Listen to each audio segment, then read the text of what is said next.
9 сынып физика 4-ші тоқсанға арналған БЖБ-1 бірінші нұсқа. Цезийден ұшып шыққан фотоэлектрондардың кинетикалық энергиясы 1,7-10-9 дәреже джоуль. Цезийдің монохроматты жарық сәулелеріндегі электрондардың шығу жұмысы 1,7-10-9 дәреже джоуль. Монохроматты жарықтың толқын ұзындығы және түсін анықтаңыз дейді.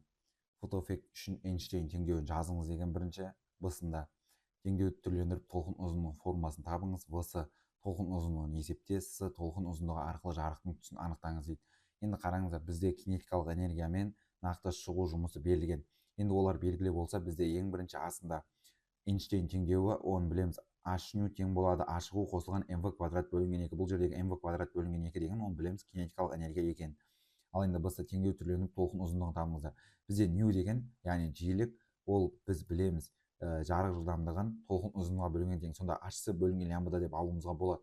Тең болады А шығу қосылған кинетикалық энергия.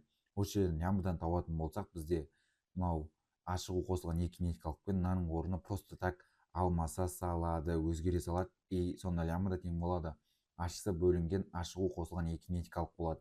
Бысында толқын ұзындығын есепте деген, толқын ұзындығы ол тең болады 6,63 10-34 көбейтем 3 10-8-ге, оны бөлемін 1,7 10-19 қосылған 1,7 10-19.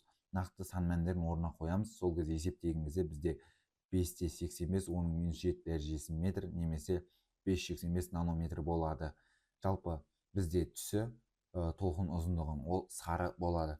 Кеттік келесі. Металл бетін электрондардың шығу жұмысы 0,79 10-18 дәреже джоуль болса, осы металл үшін фото эффектінің қызыл шекарасына сәйкес жиілігін табыңыз дейді.